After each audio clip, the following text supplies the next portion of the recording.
निशंक होई रे मना, निर्भय होई रे मना.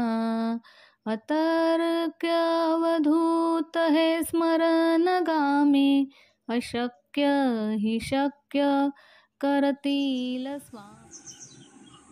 स्वामीमय सुप्रभात मंडळी. मी निधी, आपल्या पॅशनेट निधी या चॅनलवर तुम्हा सर्वांचे हार्दिक स्वागत.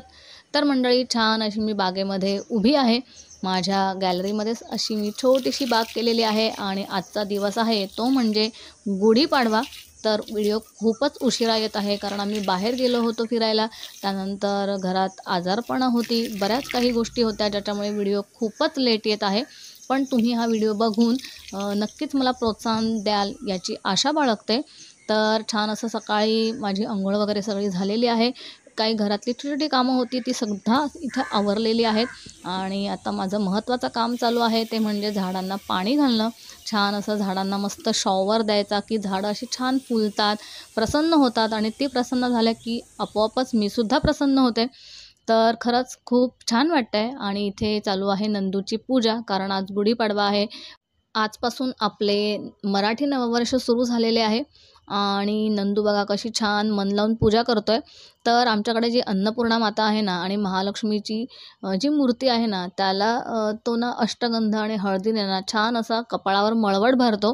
तर ते त्याचं काम चालू आहे, त्याची पूजा चालू आहे. तोपर्यंत मी बाकीचे हळूहळू कामं करून घेते. तर आता इथे मी सगळी पूजा काही तुम्हाला दाखवत बसलेली नाही आहे. तर नंदूची पूजा झाली, कारण घरातल्या कर्त्या पुरुषाने नेहमी पूजा करायची असते. तर आज असा मस्त मराठी पहिला सण सुरू झालेला आहे. तर छान अशी नंदूने पूजा केलेली आहे आणि देवपूजा झाल्यानंतर आपण नैवेद्य दाखवतो तसा देवांना खडीसाखरेचा नैवेद्य दाखवलेला आहे. छान असं पाणीसुद्धा बाजूला ठेवलेलं आहे.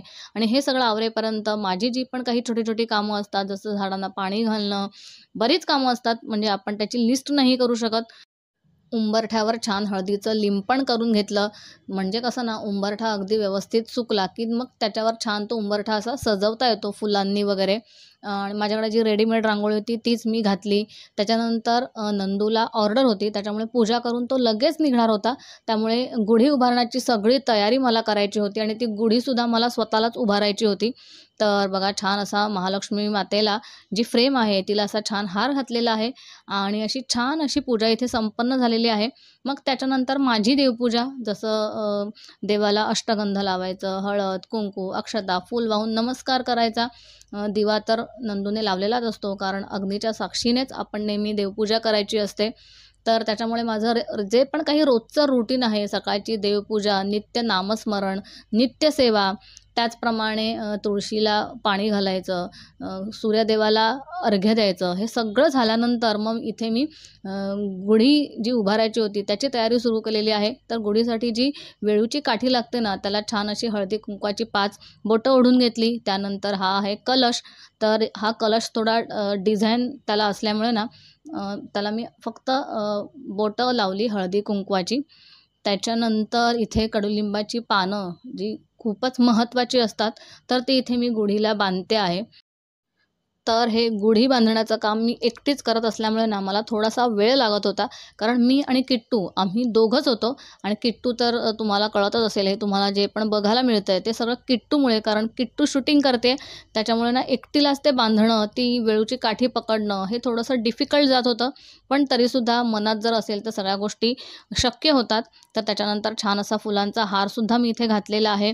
त्यानंतर जी साखरेची माळ असते, ज्याला बत्ताशांची माळ म्हणतात, तर तीसुद्धा इथे मी मस्त गुलाबी रंगाची आणलेली, कारण यावेळेस मी जो पण काही पैठणीचा जो गुढीपाडव्याची जी साडी घेतलेली ना, नऊवारी शाही मस्तानी, तर तीसुद्धा गुलाबी रंगाची होती. तर त्यामुळे थोडंसं मॅचिंग होईल असं ते मी बत्तासांची माळ घेतलेली. आणि छान असं नऊवारीचा जो पण काही पैठणी शाही मस्तानी जी रेडीमेड होती ना, ती मी इथे साडी इथे घातलेली आहे.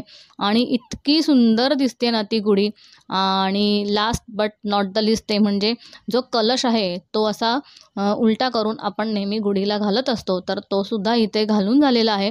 आणि हे सगळं झाल्यानंतर ना गुढी इतकी सुंदर दिसत होती ना, तर त्याच्यानंतर मग बांधण्याचं काम आलं. तर इथे मी, किट्टू आणि मी आम्ही दोघं मिळून हे सगळं बांधण्याचं काम केलं. तर त्याच्यामुळे शूट नाही करता आलं, कारण का आम्ही दोघं मिळून तिला पकडावं लागलं, मी बांधून घेतलं. तर आज गुढीपाडवा असल्यामुळे ना पंचांगाला खूप महत्त्व असतं आणि मी प्रत्येक गुढीपाडव्याला हे पंचांग विकत घेत असते. कारण पंचांग हे गुढीपाडव्यापासूनच सुरू होतं. तर त्याची मी पूजा करून घेतली. इकडे कुलदेवतेच्या नावाने मी इथे विडा मांडलेला आहे. एक श्रीफळ मांडलेलं आहे आणि त्यानंतर किट्टू 4थीला गेली. त्याच्यामुळे किट्टूची नवीन जी पण काही पुस्तकं होती ती सुद्धा विकत घेतलेली होती. तर किट्टूला म्हटलं, चला आपण आजचा चांगला दिवस आहे, मराठी नववर्ष सुरू झालेलं आहे, त्याचप्रमाणे तुझंसुद्धा स्कूलचं नवीन वर्ष सुरू झालेलं आहे. तर म्हणजे होईल, दुसऱ्या दिवशीपासून स्कूल सुरू होणार होतं, त्यामुळे आदल्या दिवशीच आम्ही पुस्तकं आणली होती. तर त्या पुस्तकांचं सुद्धा आम्ही पूजन करून घेतलं. जसं दसऱ्याला आपण पुस्तकांची, त्याचप्रमाणे हत्यारांची पूजा करतो, तसंच या दिवशीसुद्धा आपण करतो. म्हणजे मी तरी करते आणि पंचांगाची पूजा तर मी करतेच करते आणि दरवर्षी आवर्जून मी हे पंचांग आणते. कारण माझा ना ज्योतिषशास्त्राचा डिप्लोमा झालेला आहे. त्यामुळे मला थोडंफार पंचांग बघता येतं आणि मला लागतं, काही कोणतीही गोष्ट जर बघायची असेल, मुहूर्त बघायचा असेल, तर मग मी पंचांगामध्ये बघत असते. त्यामुळे दरवर्षी मी हे पंचांग विकत घेते आणि गुढीपाडव्याच्या दिवशी नेहमी त्याची पूजा करते. त्याचप्रमाणे मग मी गुढीची सुद्धा पूजा केलेली आहे आणि अशा प्रकारे ही गुढी इथे मी बांधलेली आहे. तर पंचांगाला, त्याचप्रमाणे हा जो पण काही कुलदेवतेच्या नावाने विडा मांडलेला आहे, श्रीफळ मांडलेलं आहे, पुस्तक मांडलेलं आहे. तर त्याला मी सर्वप्रथम सगळ्यांना अष्टगंध लावून घेतलं. त्याच्यानंतर हळद, कुंकू, अक्षता, फूल वाहून त्याची छान अशी सायसंगीत पूजा करून घेतली. आणि त्याच्यानंतर जो पण काही फुलवातीचा दिवा असतो ना, तो तुपाचा असतो नेहमी. तर असा हा तुपाचा फुलवातीचा दिवा लावून मी छान अशी ओवाळणी केली आणि नमस्कार केला. तर अशी मनापासून यथासांग जशी माझी इच्छा होती ना, त्याप्रमाणे ही मी पूजा केलेली आहे. तर मी दिवा हा छोटाच लावलेला आहे, कारण गॅलरी असल्यामुळे ना खूप ओघाने आणि खूप जोरात असा वारा सुटतो आणि मग तो दिवा मालवतो. तर त्याच्यामुळे म्हटलं, चला एक 5-10 मिनटं जरी हा दिवा लागला आणि प्रज्वलित राहिला, तर म्हणून मग मी छोटासाच दिवा लावलेला आहे. आणि फुलवातीचा दिवा ना पटकन मालवत नाही, त्यामुळे मग मी मस्त तुपाचा फुलवातीचा दिवा इथे लावलेला आहे आणि त्याच्याखाली मस्त तांदूळ घालून दिव्याला फूल वाहून त्याचीसुद्धा पूजा केलेली आहे. त्याच्यानंतर आपण देवपूजा झाल्यानंतर जसा नैवेद्य दाखवतो, त्याचप्रमाणे इथे गुढीची पूजा झाल्यानंतर, पंचांगाची पूजा झाल्यानंतर इथे सुद्धा मी खडीसाखरेचा नैवेद्य दाखवलेला आहे. तर हा जो नैवेद्य आहे तो देवपूजा किंवा कोणतीही पूजा केल्यानंतर आपण दाखवतो. तर जो महत्त्वाचा जो महानैवेद्य आहे तो मी दुपारी दाखवणार आहे.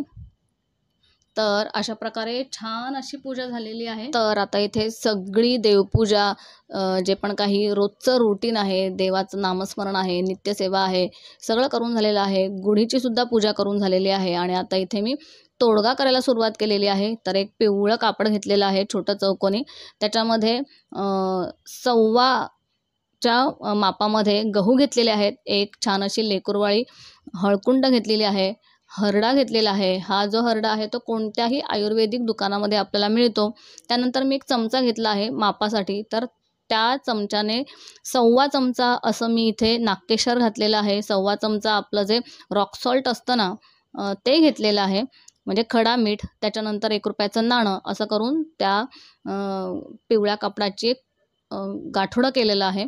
त्याच्यानंतर देवाच्या समोर जिथे देव्हारा मांडलेला आहे त्याच्या समोरच मी स्वस्तिक काढून त्याच्यावर हळद कुंकू वाहून एक पाट ठेवलेला आहे. त्या पाटावर छानपैकी आसन मांडलेलं आहे लाल रंगाचं.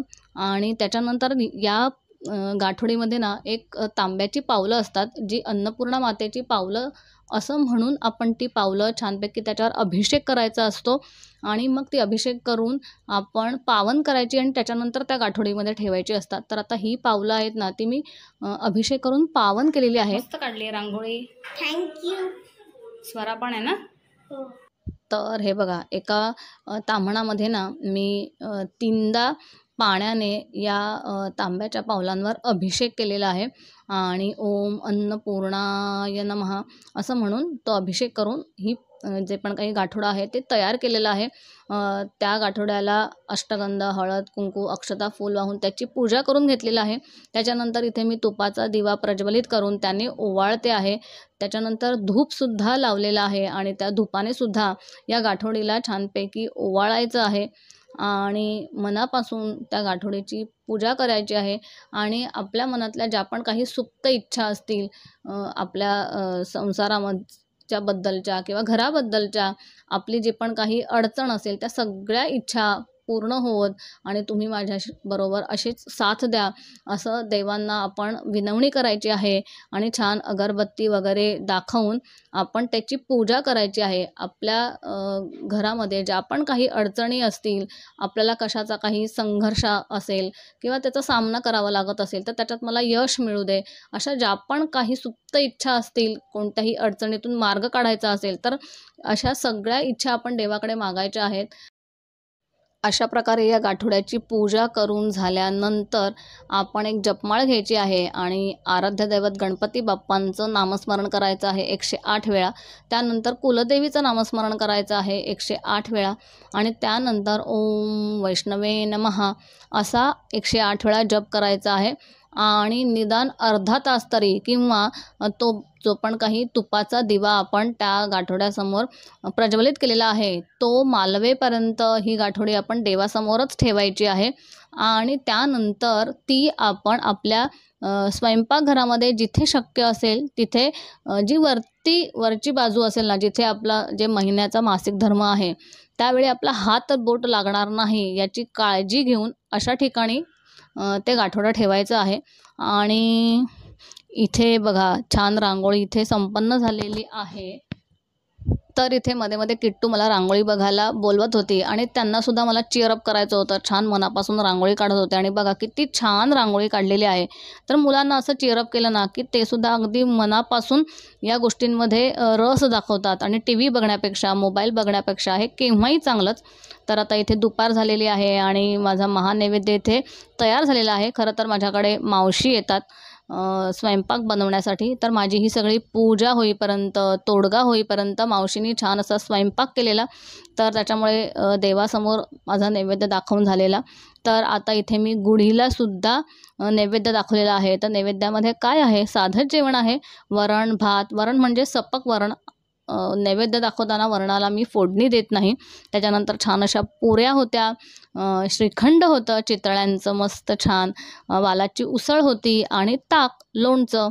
तर अशी छान माझी गुढी इथे उभी राहिलेली. छान पूजा झाली गुढीची. त्याच्यानंतर नैवेद्य दाखवून झाला. तर असं छान अशी मनापासून माझी पूजा झाली आणि काही स्वयंपाकाची घाई नव्हती. मावशी असल्यामुळे मला खूप रिलीफ वाटतं, कारण एरवी ऑफिसला जात असल्यामुळे खूप घाई गडबड असते. तर मग सुट्टीच्या दिवशी पण ना असं कोणी काम करायला असेल, जेवण बनवणारं असेल ना, तर फारच उत्तम. आपल्याला अगदी मनापासून या सगळ्या गोष्टी करता येतात. आणि आठवड्यातून असा सुट्टीचाच वार असतो, जेव्हा आपण अगदी मनसोक्त मनापासून कोणतीही आपल्याला घाई गडबड नसते कुठे जाण्याची, कुठे येण्याची. छान मनापासून पूजा होते. आणि आता इथे मी उभी आहे दरवाजाच्या बाहेर, म्हणजे माझा जो मेन एंट्रन्स आहे त्याच्या बाहेर. आणि तिथून हे सगळं दृश्य दिसतोय. छान असा मोकळा हॉल आणि बाजूला इथे देव्हारा ठेवलेला आहे. समोर गुढी दिसते आहे. टेरेस गॅलरी आहे. तर तिथे मी ही गुढी बांधलेली आहे. आणि वरती छान असं पैठणीचं तोरण बांधलेलं आहे. आंब्याची डहाळी बांधलेली आहे. आणि बघा किती सुंदर दिसते ही. त्याच्यानंतर माझा अजून एक तोडगा बाकी होता, म्हणून आमच्या घराजवळच इकडे ना वडा पिंपळाचं झाड आहे. तर वड आणि पिंपळ असं ना एकत्रच हे वाढलेलं झाड आहे. तर मलासुद्धा हे बघून फार आश्चर्य वाटलं. तर मी खूप वेळ हे न्याहाळत होती की नक्की वडाचं झाड ह्याच्यातलं कोणतं आहे. तर अगदी खालपासून ते वरपर्यंत मी न्याहाळून बघत होते की हे झाड वरती कुठेपर्यंत वरती गेलेलं आहे आणि त्याला नक्की पिंपळाची पानं दिसत आहेत की वडाची. तर हे जे मूळ आहे ना, ते मी इथे तोडून आणलेलं. तर जो दुसरा तोडगा आहे ना, त्याच्यासाठी गुढीपाडव्याच्या दिवशीच हे वडाचं मूळ असतं ना, ते आपण तोडून आणायचं असतं. त्यामुळे मग मी बाहेर गेलेले आणि हे बघा हे वडाचं मूळ मी तिथून तोडून आणलं. तर हा जो तोडगा आहे तो लाल चौकोनी कापडामध्ये करायचा आहे. तर त्याच्यासाठी मी हे लाल चौकोनी कापड घेतलेलं आहे. आणि या तोडग्यासाठी फक्त 2च गोष्टी लागणार होत्या, ते म्हणजे वडाचं मूळ आणि हिरडा. तर हिरडासुद्धा कोणत्याही आयुर्वेदिक दुकानामध्ये मिळतो किंवा पूजेचे जे साहित्य मिळतं ना, तिथेसुद्धा मिळतो. तर ह्याचीसुद्धा मी इथे एक गाठोडी बांधलेली आहे. आणि जिथे पहिली गाठोडीची पूजा केली ना, त्याच पाटावर मी इथे या गाठोडीला अष्टगंध लावलेला आहे. हळद, कुंकू, अक्षता, फूल वाहून यासुद्धा गाठोडीची मी पूजा केलेली आहे. त्याच्यानंतर अगरबत्ती दाखवून मनापासून पूजा केली.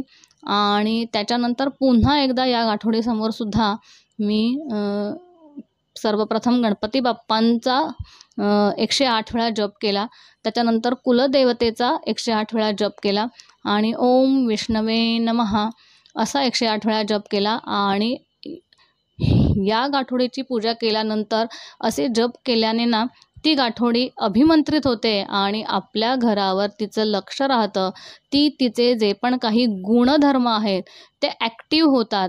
म्हणून हे सगळं करायचं आणि ज्याचा विश्वास असेल त्यांनी हे करावं. माझा विश्वास आहे आणि मी करत आलेले आहे, त्यामुळे मी तुम्हाला सुचवते आहे. याचे एक सेपरेट व्हिडिओ मी माझ्या चॅनलवर अपलोड केलेले आहेत. जर कोणी केलं नसेल, कोणाला माहीत नसेल तर तुम्ही ते व्हिडिओ नक्की बघा आणि त्या दिवशी हा तोडगा नक्की करा. जो दुसरा तोडगा आहे ना तो आपल्याला गुढीपाडव्याच्या दिवशीच करायचा असतो. मात्र जो पहिला तोडगा आहे जो पिवळ्या कापडामध्ये जो मी तुम्हाला दाखवला, तर तो आपण कोणत्याही पौर्णिमेला अमावास्याला करू शकतो. त्या व्हिडिओमध्ये सगळी मी पूर्ण माहिती दिलेली आहे. तो व्हिडिओ तुम्ही नक्की बघा. तर त्याच्यानंतर मस्त हा बघा संध्याकाळ झालेली आहे, तिन्हीसांज झालेली आहे आणि मस्त माझा उंबरठा सजलेला आहे आणि ही रेडीमेड रांगोळी मी इथे ठेवलेली आहे. खूप छान वाटते आणि बाहेर मस्त छान 2 दिवे लावलेले आहेत. इतकं सुंदर आणि प्रसन्न वातावरण वाटतं ना. त्याच्यानंतर घरामध्ये पूर्ण धूप लावलेला आहे, उंबरठ्यावर सुद्धा धूप लावलेला आहे. तर घरातलं वातावरण ना अगदी प्रसन्न वाटतं. खरंच आजची जी पण काही माझी गुढीपाडव्याची पूजा आहे, माझे तोडगे आहेत, माझी देवपूजा आहे, ती इतकी मनसोक्त आणि मनापासून झाली ना. तर हा बघा हा जो पहिला तोडगा आहे ना तो मी इथे माझा किचनचा बॉक्स आहे तर त्याच्यावर ठेवलेला आहे आणि ते जे गाठोडं आहे ना ते मी प्लास्टिकची झिपलॉक बॅग असते ना त्याच्या आतमध्ये ठेवलेलं आहे. कारण धूळ लागते, आपण वर्षभर ठेवणार, पुढच्या वर्षी ते आपण विसर्जन करायचं असतं. तर मग धूळ लागली की धुळीतून सुद्धा निगेटिव्ह एनर्जी क्रिएट होत असते. तर त्याच्यामुळे ते मी प्लास्टिकच्या झिपलॉक बॅगमध्ये ठेवलेलं आहे. तर हा आता दुसरा दिवस उजाडलेला आहे, ज्या दिवशी अक्कलकोट महाराजांची जयंती असते, त्यांचा वाढदिवस असतो. तर असं मस्त झाडाला मिरची लागलेली, तर मावशींना मी मिरची तोडून दिली, त्यांना भाजीसाठी हवी होती. तर इतकं सुंदर वाटतं की नाही. त्यानंतर मस्त छानपैकी असं गोकर्णाचं फूलसुद्धा झाडाला लागलेलं. तर इथे मी स्वामी समर्थ महाराजांवर छानपैकी अभिषेक केलेला, त्यांना हे फूल मी वाहिलं. तर अभिषेक केलेला मला शूट करायला मिळालं नाही पटापट, कारण मला सगळं आवरून पुन्हा ऑफिसलासुद्धा जायचं होतं आणि ऑफिसमधून आल्यानंतर ना मला बाहेरसुद्धा जायचं होतं. तर त्याच्यामुळे इथे मी स्वामी समर्थ महाराजांना तांदळाच्या खिरीचा नैवेद्य दाखवलेला आहे. आणि आज माझं ना हे पारायण मी 7 दिवसांचं पारायण केलेलं आणि आज अक्कलकोट महाराजांची जी जयंती होती त्या दिवशी या पारायणाची माझी सांगता झाली, तर त्याचीसुद्धा इथं मी पूजा केलेली आहे. तर छान असं मस्त दुसरा दिवस पण गेला आणि पूर्ण दिवस ऑफिसमध्ये गेला. आल्यानंतर माझा उपवास होता आजच्या दिवशी. अक्कलकोट महाराजांची जेव्हा जयंती असते तेव्हा मी दरवर्षी उपवास करते. तर मी मस्त असा पुरणपोळीचा नैवेद्यसुद्धा दाखवलेला आणि ऑफिसमधून आल्यानंतर ती खीर आणि हा पुरणपोळीचा नैवेद्य मी खाऊनच माझा उपवास सोडला आणि त्याच्यानंतर माझा प्रवास सुरू झाला. तर तो प्रवास कोणता आहे, मी कुठे गेलेले, हे सगळं पुढच्या येणाऱ्या व्हिडिओमध्ये तुम्हाला पाहायला मिळेलच.